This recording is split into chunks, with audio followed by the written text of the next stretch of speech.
Vampire is absolutely broken with this magic candy.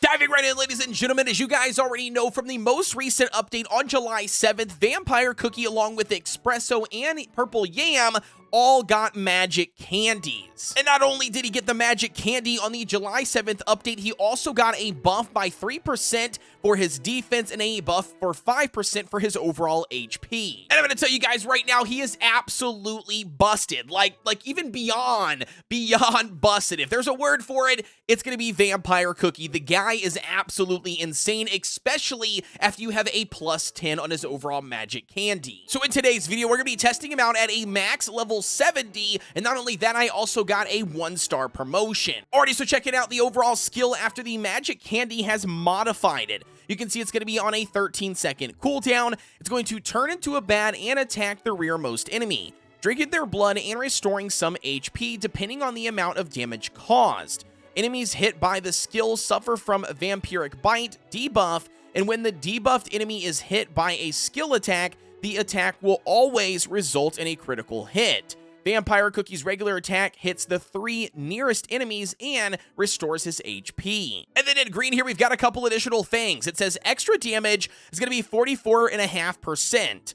Based on the Vampiric Bite, if it's going to be biting cookies, it's going to be doing 60.6% damage every half second for 20 seconds. If the enemies that you are biting are not cookies and they are other enemies, you're going to be doing 36% damage every half second for 20 seconds. And then the bleeding extra damage that is caused if the enemies are cookies, they're going to be receiving 88.5% for every stack, up to 200% extra damage. And then if the enemy that obviously suffering from this bleeding debuff is not cookies, it's going to be doing 22.1% per stack, up to 50% extra damage. And as you guys can see here at that plus 10, the very first bonus effect that we're going to get, that's going to be Revival. Vampire Cookie is revived once with 10% HP and their cooldown reset. And not only that, he is going to be invulnerable for 1 second. Essentially means that he just does not take any damage for an entire second, which is huge in something like the overall guild boss battle. As far as overall toppings go for Vampire Cookie, honestly, you want to run a full searing raspberry to just maximize the overall attack to do more damage. As far as individual substats go, though, focusing on as much attack as you possibly can get. The additional crit percent is not going to hurt here. It's only going to allow him to obviously get more critical strikes to do more damage. And then last but not least here, if you are running things like in the overall PvP arena, it might not be a bad idea to try to achieve a little bit of some damage resistance. But I would not sacrifice too much of the overall attack just to achieve a little bit more of DMR. Alrighty, so then now officially diving into some overall gameplay, the first thing I want to do, and that's going to be just show you guys the brand new mechanics utilizing a plus 10 magic candy. Alright, we're going to be running up against the 1230 dark mode stage. Naturally, he can't beat it. Again, we're just going to be checking out the brand new mechanics to his overall skill. Alrighty, so officially diving in here to the overall round. This is going to go really fast because he will die, but when he utilizes his skill, you're going to see immediately he puts that debuff on the boss right here, Vampiric Bite. The next thing you're going to see is that when he utilizes his skill on a target that has Vampiric Bite, he will then obviously heal himself. So watch this. Boom. There's his individual healing that is applied, which is very nice. The third thing here, boom, there's his revive. He only gets that revive once per battle, and right here at a base level 10, his health only goes up to 10% on that revive. Now, obviously here, reviving with only 10% HP in a case like this doesn't really pan out too well. It's not really, you know, like crazy OP. However, though, when it comes to something like the overall guild boss battle, this will be huge, as it will essentially allow Vampire to get one more attack off, which thus will increase your damage, which then will increase your overall score. Alrighty, so then officially diving into a second round here on 1230 dark mode, we're going to be utilizing pretty much a standard boss team composition. And what I want to show you guys today is that even with Eclair at a 1-star ascension, we've got Sorbet here without the ascension, but we still have a level 70, and then Cotton Cookie here in the back at a level 70 1-star ascension, utilizing the, you know, tried and true guild boss Dark Choco with the overall slingshot. Let's test out the overall damage dealers and see who truly does the most damage to a single boss. Alrighty, so officially diving in here, let's go ahead and bump it up to 1.5 times speed. So it's not taking us forever. We should have no problem clearing out this boss anyways. We're way overpowered, but at the end of the day, what I am curious on checking is that we've got all level 70 cookies. We've got Eclair, Vampire, and Cotton at a 1-star Ascension. Obviously, Sorbet here does not have the Ascension, but at the end of the day, all 4 of these cookies are really good at boss stages and putting out a megaton of DPS. So I'm very curious utilizing this magic candy on Vampire just to see how much more damage he does compared to the others.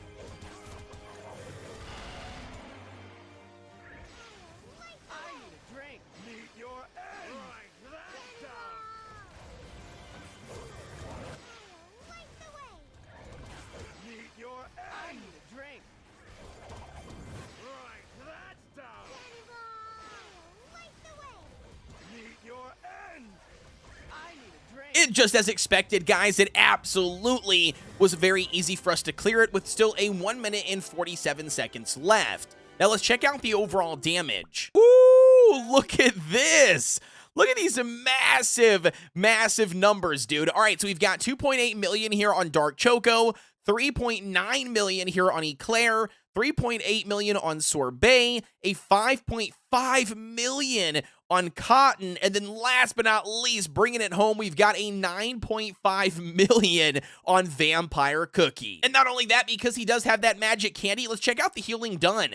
3 million here healed by overall Cotton because she is pretty much going to be our main healer on this team. But nevertheless, we almost achieved 1 million healing here for Vampire. And that's just going to show you guys how strong that Vampire has become even more now that his magic candy is officially dropped into the game. I can only imagine what it's going to be like at a plus level 30 at the maximum level for his magic candy. Alrighty, the next thing we're going to be showing you guys, and that's going to be diving into some PvP utilizing the one and only Vampire. As you guys can see here on the Pure Vanilla server in the top 100, Vampire is everywhere. Look at the last slot here on every single one of these teams. Even the ones that you can't see, you might as well expect that it is going to be a Vampire Cookie, as this composition is just absolutely taking overall the meta. Alrighty, so then officially diving into some PvP, this is going to be the tried and true meta team that we're going to see pretty much in that top 100 for Pure Vanilla server. In the front line, we've got Financier and Wildberry Cookie. In the middle, we've got Espresso and Pomegranate. And in the back line here, we've got, standalone Vampire. As far as the overall 3 treasures go, we're going to be utilizing the Old Pilgrim Scroll, the Scythe, and then also the Jelly Watch. And then last but not least here, we've got, that's going to be the toppings for each individual cookie. We're going to be running a solid almond set here on Wildberry, trying to focus on as much damage resistance as we possibly can achieve. The brand new Financier is also going to be running a solid almond set. Again, we're just trying to focus on as much damage resistance as we can achieve. However, though, a little bit of cooldown wouldn't be bad just to allow her to utilize her skill more often, protecting your highest damage dealer. The third cookie we've got, and that's going to be Pomegranate. Pomegranate's going to be running a full Swift Chocolate set. Again, we're going to be trying to focus on as much cooldown as we can so she can utilize her skill more often, giving us, the healing and the attack buff.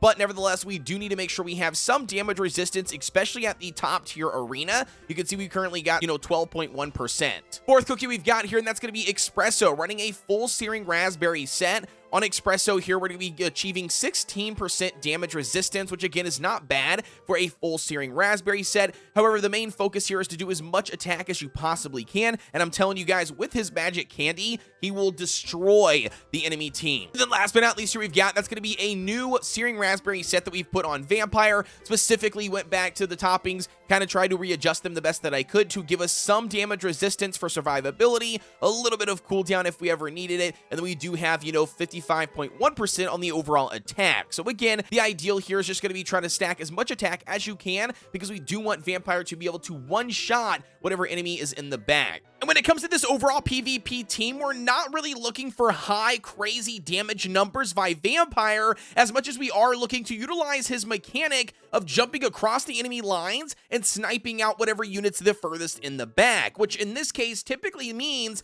either killing Cotton, Pure Vanilla Cookie, or somebody like Parfait. Alrighty, so then diving into a match here, we're going to be going up against a random opponent on my arena list. They're going to be running a solo tank for Dark Choco. Now, they do have all plus 12 treasures as well, and then their battle power is very close to mine here in Masters 3. Let's see what we can do. They're about 10,000 low or higher up on the ranks, so we're going to see what they've got.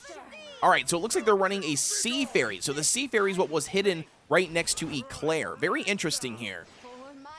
Let's see if they can pull it out. Again, keep in mind, we're just looking for big, massive burst damage from, Espresso, and then we're hoping that Vampire can take out whoever is in the back line when he does utilize his skill, and it looks like we had no problems pulling that win off, dude. Very nice.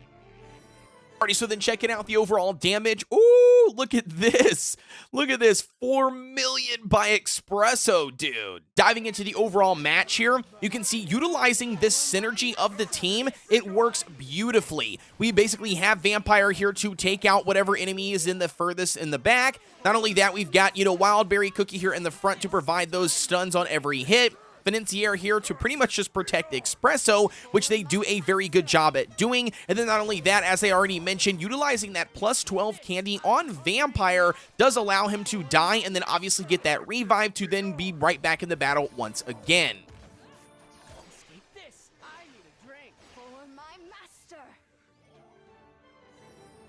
And then taking a look at the overall damage, we did 3.5 million on Wildberry, 5.6 million here on Espresso. And with that being said, ladies and gentlemen, that's going to wrap up the video for today. That should give you guys enough proof that Vampire is absolutely busted, dude. Just 100% broken ever since they've added this brand new magic candy system into the game, especially at a plus 10, giving him that additional revive with health, which again is just absolutely bonkers. You guys let me know your thoughts are down below. I 100% recommend build Vampire Cookie right now if you haven't started doing so already, because again, he's going to be the top tier 4 guild boss to achieve maximum score that every single top guild's going to be using. And not only that, when it comes to boss stages, he is single-handedly the best single target damage dealer in the game. Don't forget to like, comment, and subscribe here on the channel for everything Cookie Run Kingdom related. Also, guys, I've got a Discord. That link is also provided down below if you're looking for a cool community to hang out with, or